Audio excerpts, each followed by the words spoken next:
Bienvenue à bord de Kamamu, donc l'unique Lucia 40 de la flotte.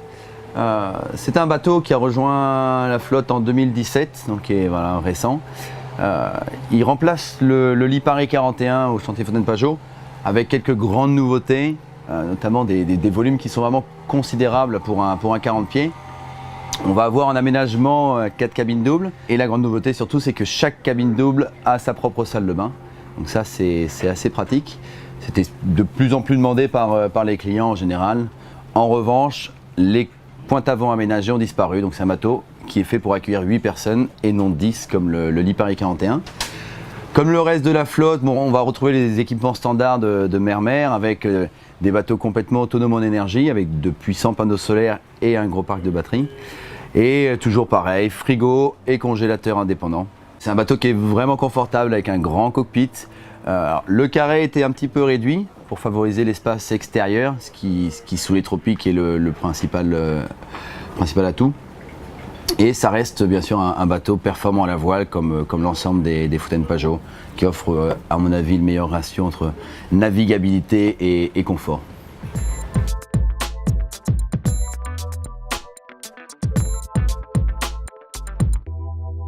On va commencer cette mise en main par montrer un petit peu l'énergie et la motorisation à bord du Lucia 40. Alors du coup on a deux moteurs de 30 chevaux Volvo. Ce qu'il faut surtout retenir c'est que dans la soute tribord on va avoir voilà, tous les disjoncteurs, les coupes-circuits, ça se passe ici. On a un gros parc de batterie à tribord qui va servir pour la servitude et le démarrage du moteur tribord avec à bâbord une batterie indépendante qui sert uniquement au démarrage du moteur bâbord. Tous les moteurs et tous les panneaux solaires rechargent toutes les batteries via des modules de couplage automatique. Maintenant, voilà, c'est à vous de gérer vos batteries pendant la navigation de façon à faire en sorte que les batteries ne descendent pas en dessous de 12 volts. On a un contrôleur de charge à l'intérieur. Voilà. Si vous avez du soleil pendant votre croisière, vous devrez pas être embêté. Comme je l'ai dit, les bateaux de la flotte sont autonomes en énergie avec des gros panneaux solaires. Et puis chaque jour, vous changerez le mouillage tous les jours pour charger un petit peu vos batteries aussi. Comme sur tous les bateaux, on va avoir les disjoncteurs, les coupes-circuits dans cette soute. Celui qui nous intéresse surtout, c'est le disjoncteur de guindeau qui se situe là. Donc c'est un disjoncteur thermique de 100 ampères. Quand il est disjoncté, la languette est vers le bas. Pour le remettre en fonction, on remonte la languette. Alors ça, c'est pas censé arriver. Maintenant, j'ai envie de vous dire, ça peut arriver, ça arrive au meilleur. Le but c'est justement de ne pas forcer sur le guindeau pour qu'il n'ait pas à disjoncter. Donc s'il disjoncte, c'est qu'il y a eu un peu trop d'effort dessus.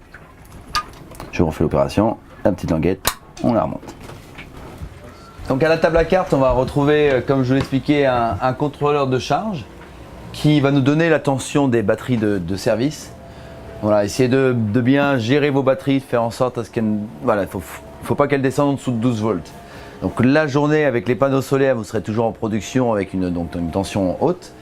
Maintenant à vous de contrôler, de gérer vos batteries. Voilà, ça va surtout dépendre de vos activités nocturnes parce que du coup la nuit vous êtes sur les réserves.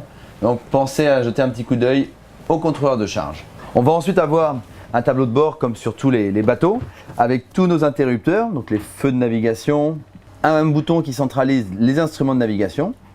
Donc en instrument de navigation à la table à cartes, on va retrouver notre traceur de cartes. Donc le traceur de cartes, c'est un traceur de cartes Raymarine. Tout ce qu'il y a de plus simple avec la position de votre bateau, zoom in, zoom out, vous pouvez vous balader, faire des waypoints, calculer des distances. Voilà, n'oubliez pas qu'on est en zone américaine, donc en sortant du port, vous laisserez la bouée rouge sur bâbord. On va avoir notre poste radio également. Alors, sur ce bateau, vous êtes équipé d'une sono Bose, c'est un petit plus voilà, pour avoir une sono de grande qualité. On va ensuite retrouver les autres boutons, donc l'éclairage de coque, le réfrigérateur, la pompe douce, pompe de mer, toutes les pompes. Donc ça, veillez à ce qu'elles soient tout le temps allumées. Il s'agit de pompes automatiques qui sont censées pomper s'il y a de l'eau. Vous entendrez une alarme comme ça si elle s'enclenche. Donc si elle s'enclenche, c'est qu'il y a de l'eau quelque part. Ça peut Voilà, donc pensez à bien les laisser tout le temps en position allumée. On va avoir le réfrigérateur 2, donc qui est le congélateur, et un éclairage de courtoisie avec des petites lumières bleues qui s'allument tout autour du bateau. Sur tous les bateaux de la flotte, vous allez toujours retrouver à la table à cartes soit un transformateur de 350 watts ou juste la prise. Donc là, il y a un transformateur qui est caché.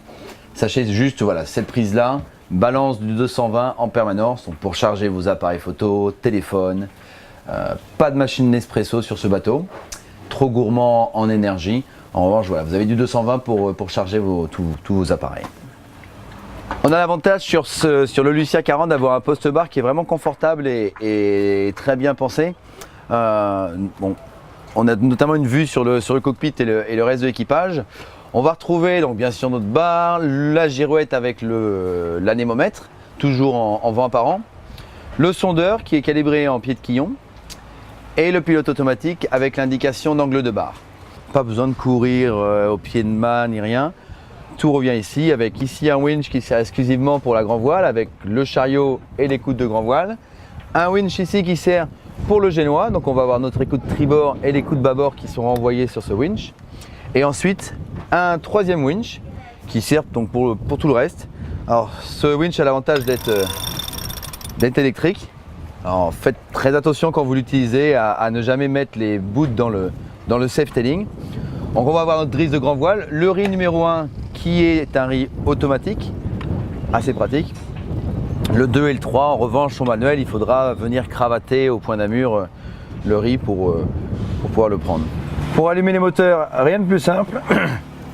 On a un bouton on-off qui nous permet d'allumer l'écran. On va ensuite avoir un petit bip de préchauffage. Et ensuite, il suffit d'appuyer sur le bouton Start.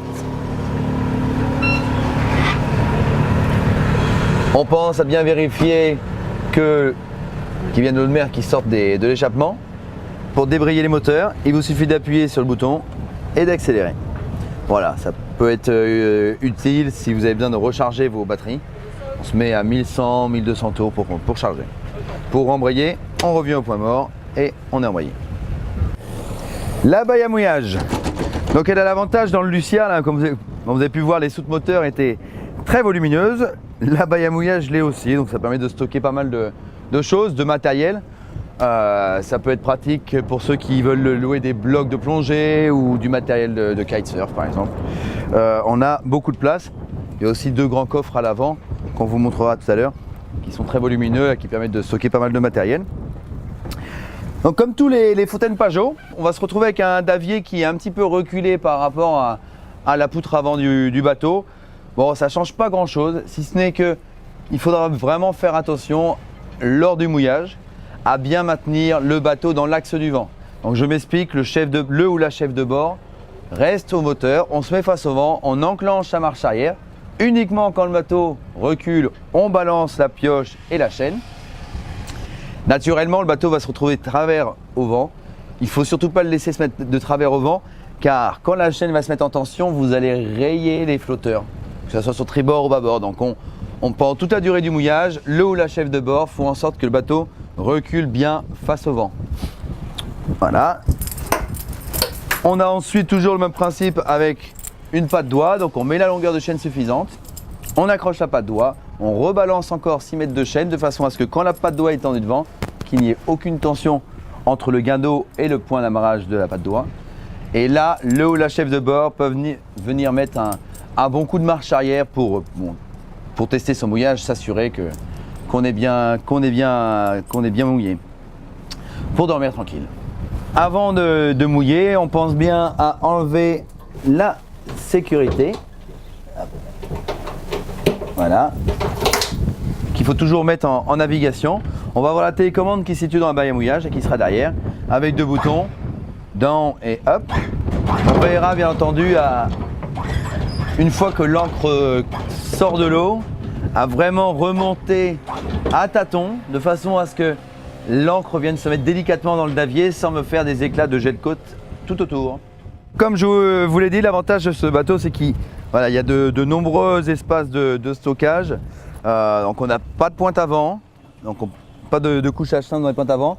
Mais par contre, on a des grands coffres qui permettent de stocker pas mal de matériel. que voilà, c'est idéal si on part faire des petites croisières kitesurf ou de plongée.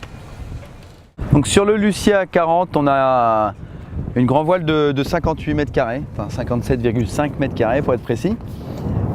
Donc assez pratique parce que voilà, on a, comme sur tous les fontaines Pajot, une baume qui n'est pas trop haute, donc facile d'accès, que ce soit pour fermer le lazy bag ou accéder à sa voile.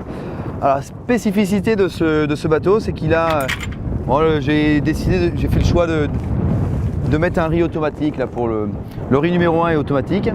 Pour le riz numéro 2 et 3, on va avoir un système de cravate avec un mousqueton de ce côté et une sangle de l'autre. Donc on va avoir des œillets le long du guindant. Il faudra passer la sangle dans l'œillet du riz qu'on souhaite prendre et venir l'accrocher au mousqueton. Une fois que cette opération est faite, on rétarque toujours son guindant avant de prendre la bosse de riz correspondante. On ne prend pas la bosse de riz avant d'avoir rétarqué son guindant pour le riz 2 et 3. Le riz numéro 1, donc c'est le jaune qui est là, lui est automatique. Donc c'est quand même plus pratique.